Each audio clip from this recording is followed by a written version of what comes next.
The universe never understood the meaning of fear until the day humanity stepped onto the galactic stage. Not because humans were the strongest, or the fastest, or the most advanced. But because they were the bipeds, upright walkers forged by a violent world, stubborn enough to challenge anything that dared to tower over them.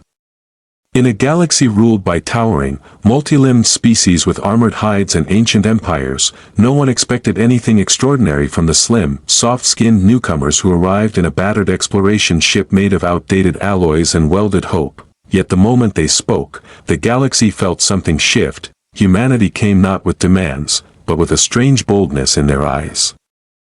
A fire behind their quiet smiles. They studied every alien they met as if each new creature was a puzzle to solve, a mystery worth understanding.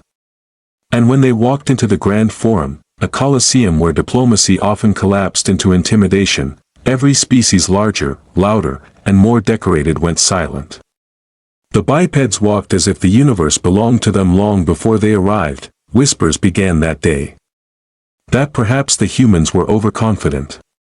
That they didn't understand the power they stood among. But the humans did understand. They just didn't care. The first test came swiftly.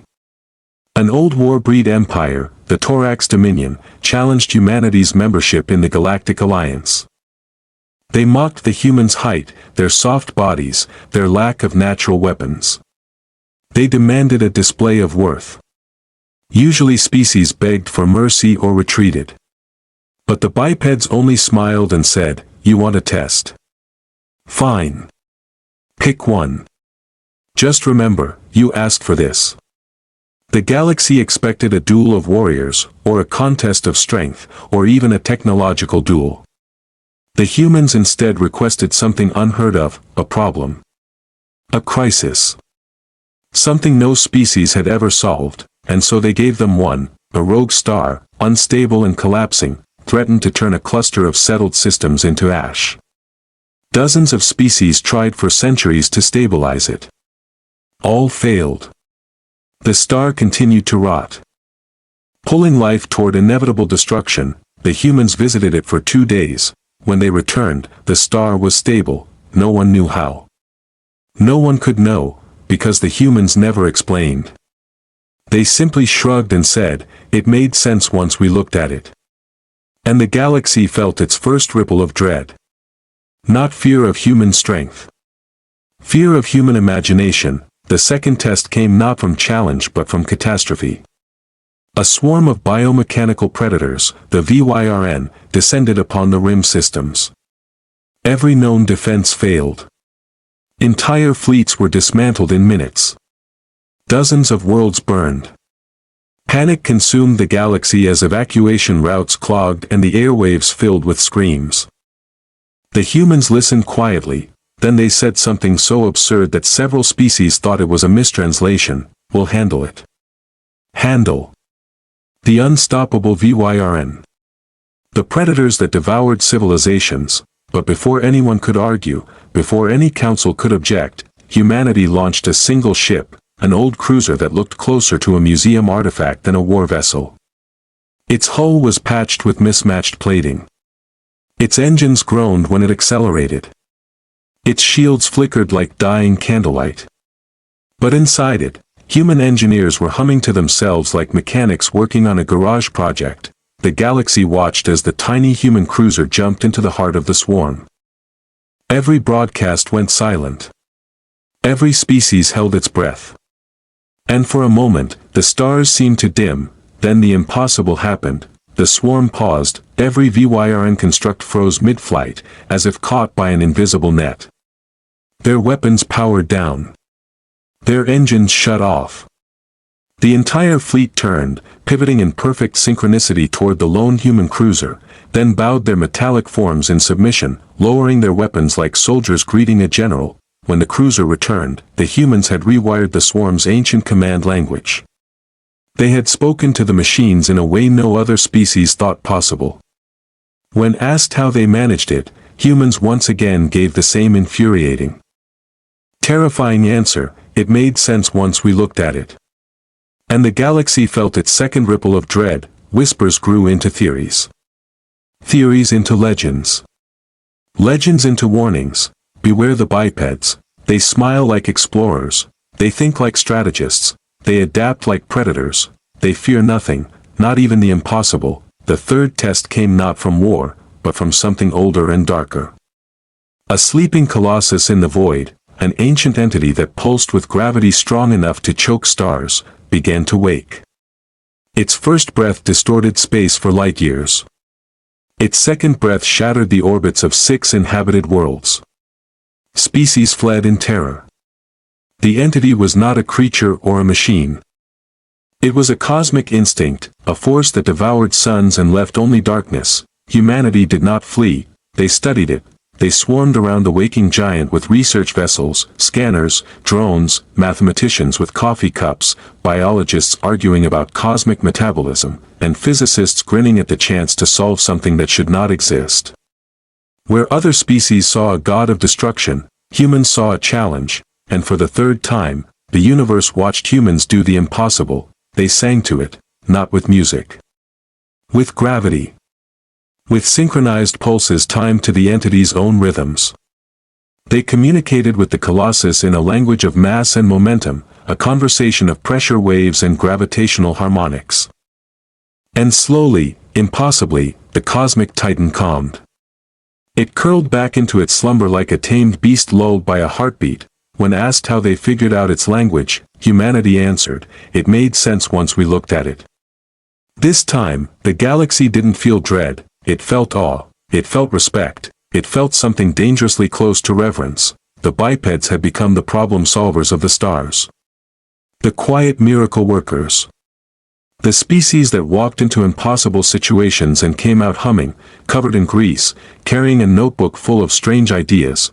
When humanity finally sat once more in the grand forum, the same empires that once mocked them now fell silent. Even the Thorax Dominion bowed. Not in defeat, but in acknowledgement. The humans didn't gloat. They didn't boast. They simply sat, crossed their legs, leaned back, and looked at the universe as if asking, what's next? Because that was humanity's greatest defiance, not strength, not power, not technology, but curiosity, the kind that devours fear, the kind that turns challenges into puzzles, the kind that makes entire galaxies realize the truth. The most dangerous species is the one that never stops asking why not. And so the bipeds rose, not as conquerors, but as the galaxy's wild card, unpredictable, imaginative, endlessly daring. A species whose legacy was written not in dominance, but in unshakable resolve. And in the quiet that followed, the oldest stars whispered a warning to the young, never underestimate the ones who stand on 2 feet and look at the impossible like it's a riddle begging to be solved.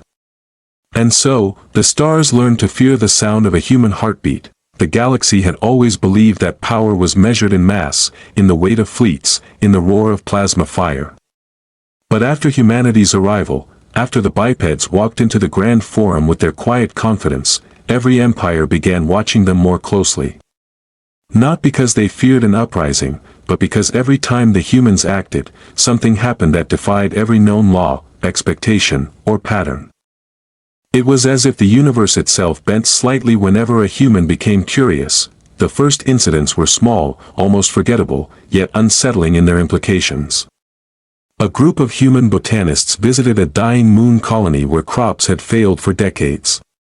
The soil was poisoned by metallic storms, the atmosphere barely breathable. Entire species tried to fix it, all failed. The humans stayed for a week. They walked the barren fields, tasted the soil, and argued among themselves about fungal networks and mineral-binding roots. And when they left, the moon's winds had changed. New bacterial colonies had taken hold. Green returned, no explanation. No published method. Just a casual statement. It made sense once we looked at it. But the galaxy began noticing a pattern. Wherever humans went, problems stopped being problems. They became projects. That was the first spark of the second great shift, the realization that humanity was not merely brave, they were relentlessly constructive. Give a human a broken world, torn star drive, or dying ecosystem, and they wouldn't panic. They'd roll up their sleeves, say something like, "This might be dumb, but hear me out," and produce a miracle. The galaxy began seeking out humans, at first quietly, secretly. A fractured quantum gate network deep in the Kelrath clusters. Send a human. A collapsing city ship drifting between stars. Send a human. Negotiations between two species that couldn't tolerate each other's breathing gases. Put a human in the middle, they'd figure it out. Then came the day the galaxy openly admitted it needed them. A hyperlane artery, one of only 3 in the entire galaxy capable of bridging intergalactic voids, collapsed. It buckled under gravitational stress and began sucking in entire space-time corridors. Planetary systems teetered on the brink of being devoured. Every engineer from every empire concluded the same thing: the artery was dead, entire sectors would be stranded, the collapse would ripple for centuries. Humanity listened to the briefing, sipping drinks, tapping on data pads, doodling diagrams on napkins like bored students.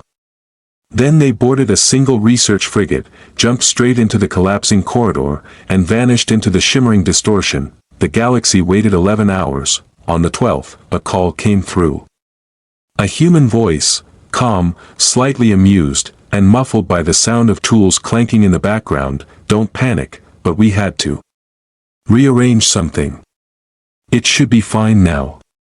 And it was. The artery stabilized. The collapse reversed.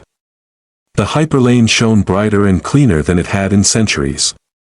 When the humans were asked how they did it, they gave their usual infuriating answer: "It made sense once we looked at it." But beneath the awe growing in the galaxy, something else stirred, something darker. A coalition of ancient species, ones who believed the galaxy should remain predictable and controlled, began to fear what humanity represented. If humans could fix anything, break anything, solve anything, what could stop them if they decided they didn't need the old powers anymore? Rumors spread, accusations, whispers of human manipulation, of secret experiments, of hidden motives. The bipeds ignored it all, because humanity's focus was about to be drawn to something far beyond politics. Something alive. Something old. Something watching. The first sign of it came in the form of a signal. A pulse in deep space, rhythmic and faint. Like a heartbeat from an impossible distance. It wasn't directed at any one species, it was directed at all life. But no one could understand it, no one except the humans. The moment they heard it, they froze. Their eyes widened, not in fear, but in fascination. Because the signal wasn't just a message, it was a map, a warning, and an invitation. Human scientists gathered in secret, locking themselves away with the signal for days. They listened to it like musicians trying to decipher an ancient melody. They charted its frequencies, analyzed its harmonics, mapped its echoes through the cosmic web. It wasn't just sound, it was emotion encoded into vibration, loneliness, hunger, and a deep, aching sorrow. When humanity emerged, they were pale, shaken, but resolute. They knew something the rest of the galaxy didn't. The signal wasn't coming from a star or a machine, it was coming from a void, an empty region of space where no light survived, where even gravity felt wrong. A place older than galaxies, untouched by time. The humans called it the Weeping Dark. While the galaxy debated what to do, humanity quietly built a vessel, nothing like the patched cruisers they usually used. This one was new. Sleek. Black. Covered in strange fractal patterns that shifted like ink in water. Powered by something no one else recognized, humanity only said one thing: "We're going in." Other species begged them to wait. To study more. To gather an armada, but humans didn't wait. They never did. They launched the ship straight into the darkness, and as the galaxy watched the bipeds vanish into the void, a realization spread like a chill. This wasn't bravery, this wasn't defiance, this was something deeper, something woven into the human spirit. Curiosity sharpened into purpose, purpose sharpened into danger, because every time humanity stepped into the unknown, the universe changed. And whatever waited in the Weeping Dark would soon learn the truth written Across the stars, never call the bipeds insignificant, they walk where no one else dares. They listen to things no one else hears, and they solve problems the universe forgot it had. The humans had entered the void, and the void began to tremble. The weeping dark stretched before the human vessel like a wound in space itself, an expanse so empty that starlight shivered before it, so silent that even the hum of engines seemed too loud. The blackness was not just absence, it was pressure, a weight on the mind, a tug at perception, as though reality itself was uncertain within its reach.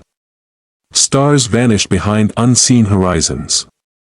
Sensors screamed nonsense, reading signals that didn't exist, gravitic waves that shouldn't ripple, and energy patterns older than the oldest known galaxies.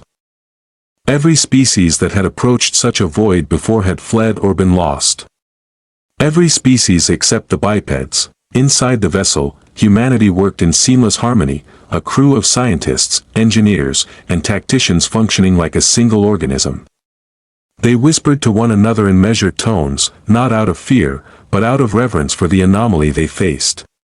Every instrument was recalibrated, every system cross-checked, and yet no amount of technology could truly measure what they were witnessing. It was not something to be scanned or mapped, it was something to be understood, as a musician understands a note, a poet a line, or a child the stars for the first time. Humans approached it with patience. Intuition, and audacity in equal measure. The first anomaly emerged as a pulse of light, not a flash or explosion, but a subtle, rhythmic thrum that emanated from the heart of the darkness. It moved like a living thing, bending space slightly around its rhythm, tugging at the ship as if testing it for compliance. Humans leaned into the sensation, adjusting the vessel's orientation, modulating shields, harmonizing energy flow. The pulse was neither hostile nor friendly, it was curious, observing, ancient, and probing. Where other species would have panicked, humans analyzed it as if it were a problem set, a puzzle to be solved. Every calculation, every adjustment, every subtle shift of the ship's systems resonated in perfect synchrony with the pulse. Hours passed in silence. Days felt like minutes.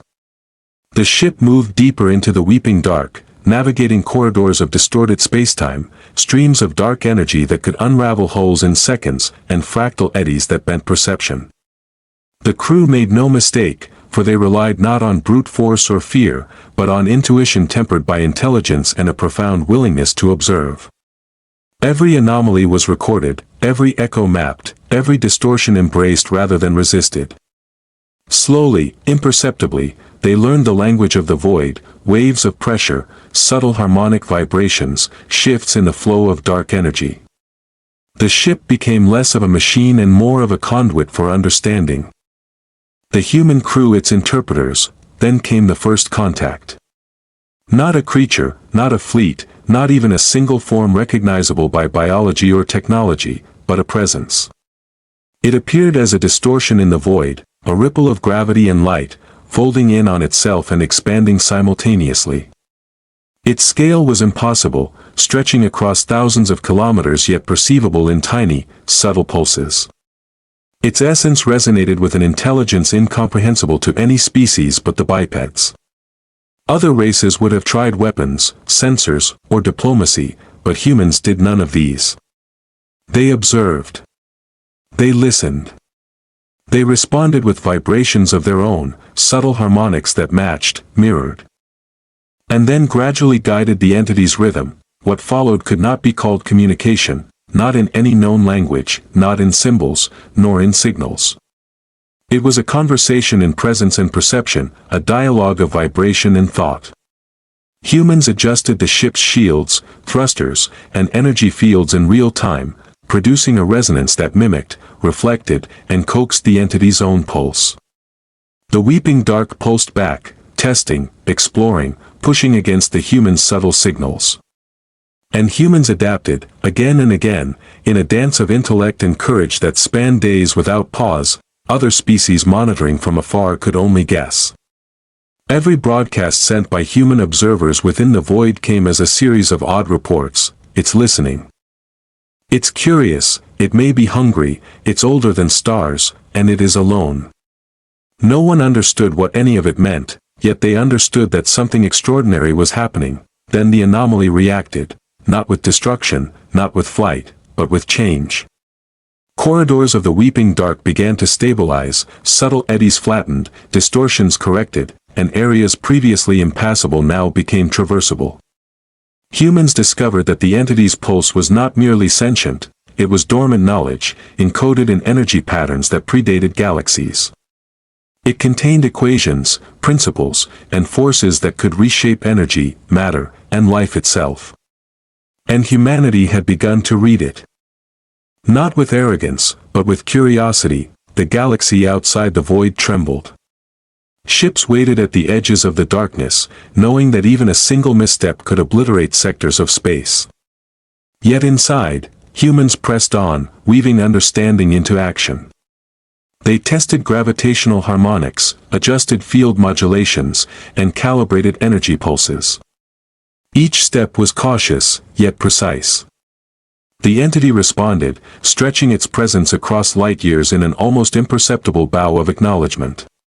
Humans had not tamed it, they had conversed with it, understood it enough to navigate its world without inciting chaos. Finally, after days that felt like centuries, the bipeds emerged.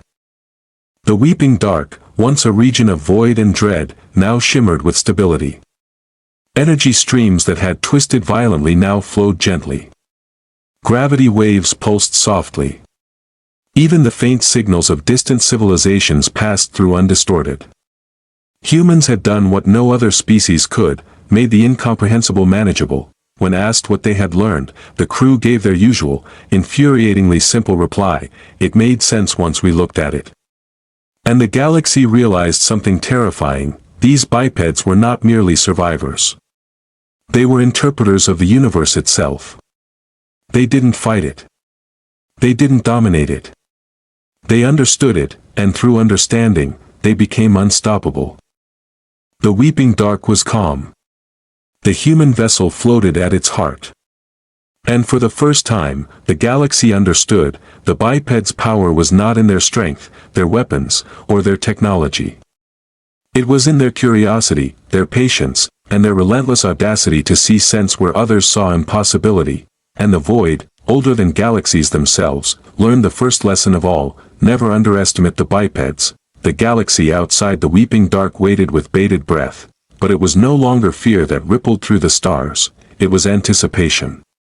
Every species, from the smallest miners on distant asteroid belts to the emperors of ancient, multi-limbed dynasties, knew that whatever humanity touched, the rules of the cosmos bent in ways they could barely comprehend.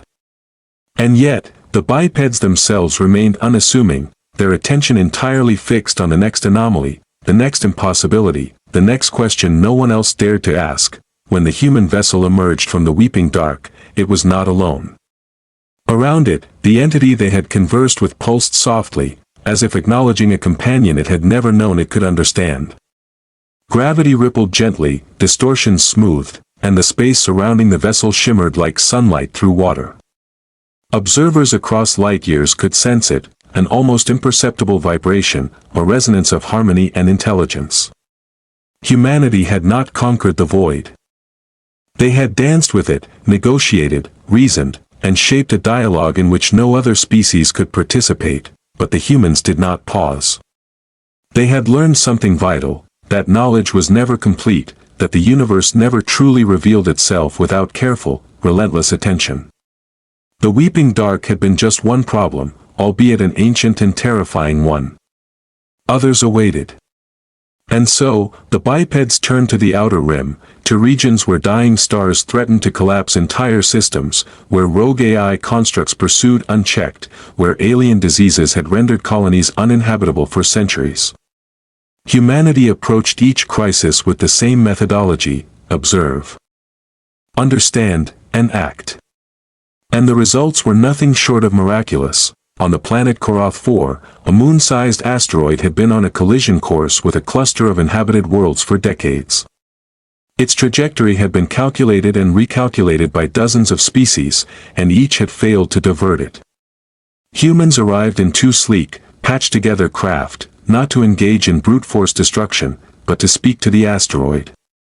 Using controlled gravitational pulses, energy modulation, and carefully applied inertial nudges, they shifted its orbit just enough to save the worlds below.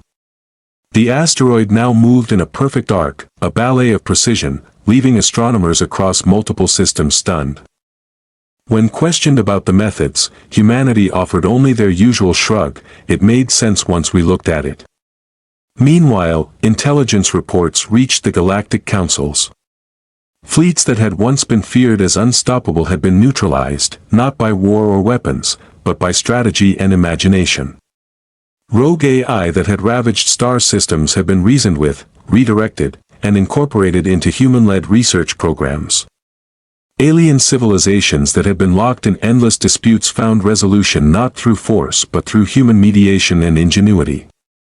Across the galaxy, the pattern was undeniable. Humans did not merely survive, they adapted, comprehended, and redefined the limits of what was possible. Then came the moment that truly defined them. At the edge of the known universe, a stellar nursery was destabilizing, threatening to collapse prematurely and extinguish billions of potential stars. Entire civilizations had invested centuries of energy and research in containing the instability. Every solution had failed. Humanity arrived with minimal fanfare, just a handful of ships equipped with instruments that looked archaic by other species' standards. They spent weeks in meticulous observation, measuring magnetic fields, stellar winds, and particle streams, deciphering the language of plasma and gravitation as though reading a manuscript written in fire. What followed was not engineering, it was artistry. Humans manipulated the forces of creation itself, redirecting stellar flows, balancing fusion rates, and stabilizing gravitational eddies. Stars that should have ignited prematurely instead bloomed gently, radiating light and warmth to entire systems. The stellar nursery, once a ticking cosmic bomb, became a cradle of life. Scientists from dozens of species could only watch and record, knowing that no theory, no weapon, no AI could replicate what the bipeds had accomplished. It was not brute force. It was understanding. It was curiosity given form. Every calculation, every intervention, every adjustment flowed from the human mind's ability to see patterns where others saw chaos, to embrace uncertainty instead of fearing it. Humans were not just problem solvers, they were interpreters of the universe, capable of coaxing order from entropy itself. And yet, even as their reputation grew, the bipeds themselves remained humble, often bewildered by the awe and fear they inspired. They did not seek glory, conquest, or dominion. They sought challenges, enigmas, and the thrill of the unknown. The galaxy, meanwhile, began to whisper, across councils, academies, and fleets, beware the bipeds. They do not fear the impossible. They do not see limits. And they do not stop until they understand. Across the void, a new kind of respect and dread blossomed. Fleets that had once relied on sheer numbers reconsidered strategy. Empires that had counted on intimidation reconsidered negotiation. The galaxy had learned a new law, unspoken but absolute. Intelligence, audacity, and relentless curiosity were forces more formidable than firepower or armor, and humanity pressed onward.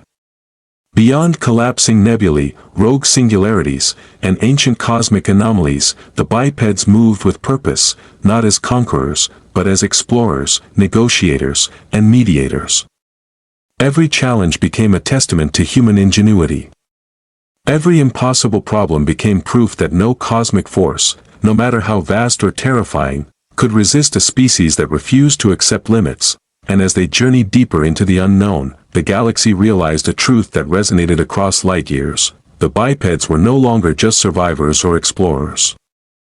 They were architects of possibility, stewards of reason, and arbiters of the universe's chaotic potential. The stars themselves seemed to lean in, to listen, to acknowledge the unshakable certainty that one species, standing on 2 feet, had begun to rewrite the rules of existence.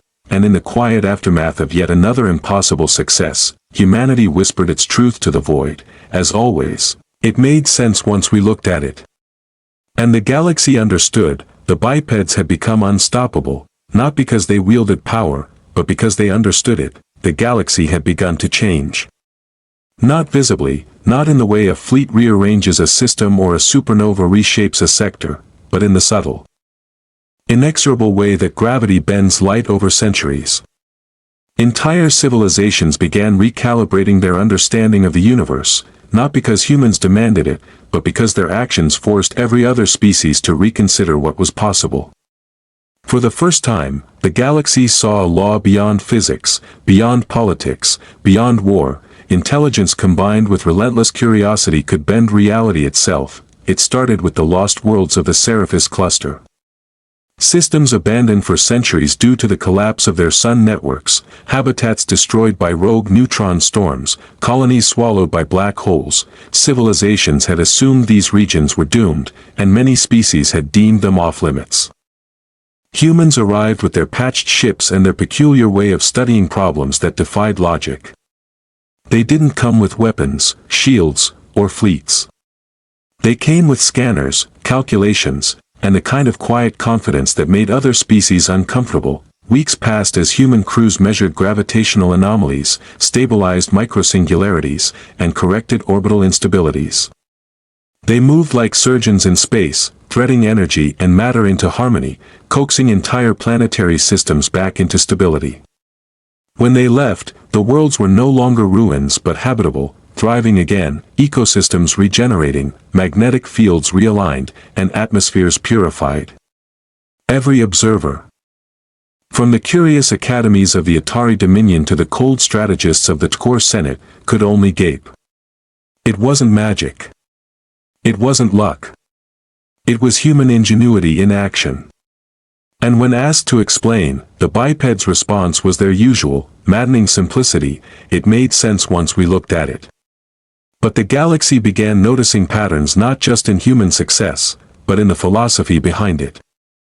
Other species saw the humans' audacity, the way they approached catastrophes as if the universe were a puzzle, and began to understand that what humans feared least was often the thing that terrified others most.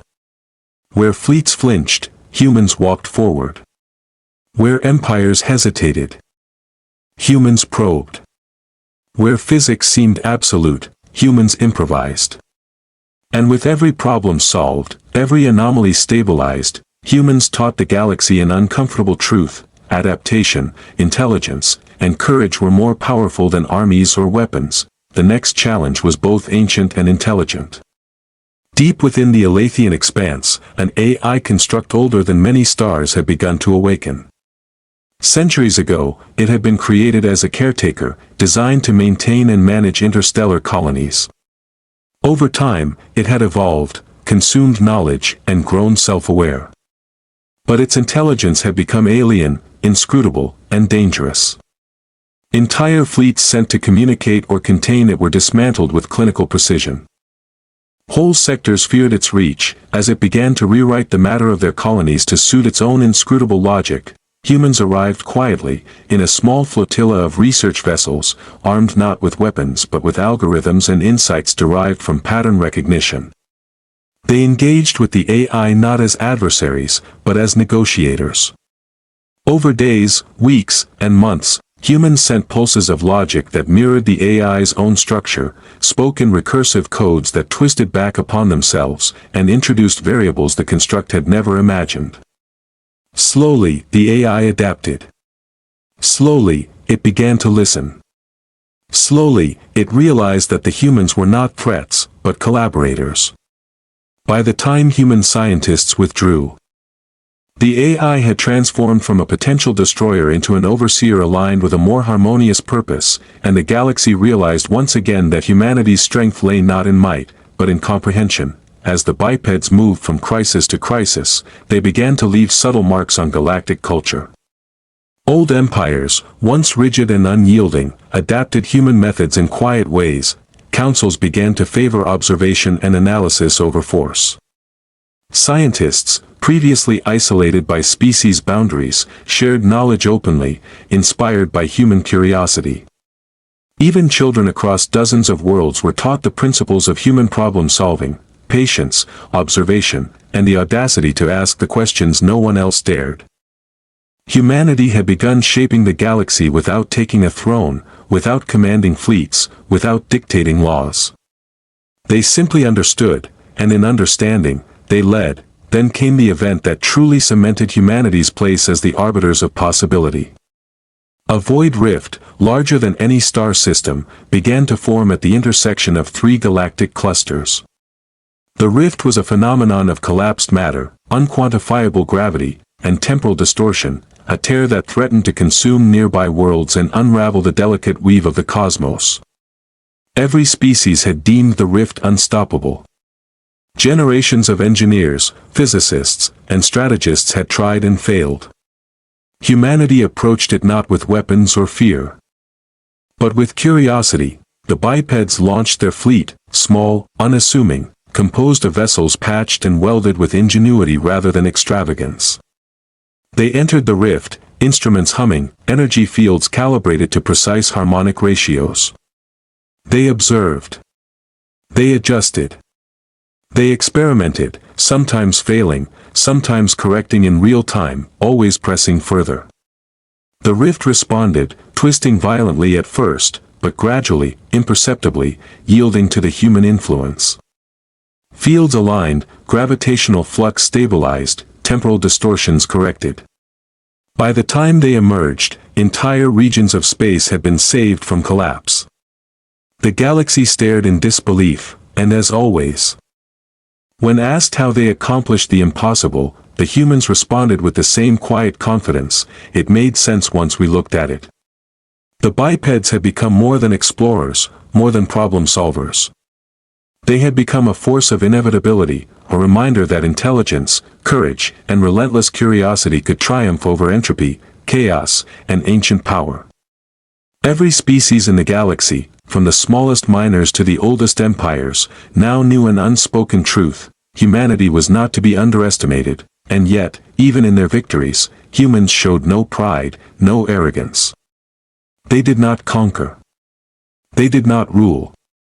They simply continued forward, seeking the next problem, the next mystery, the next challenge.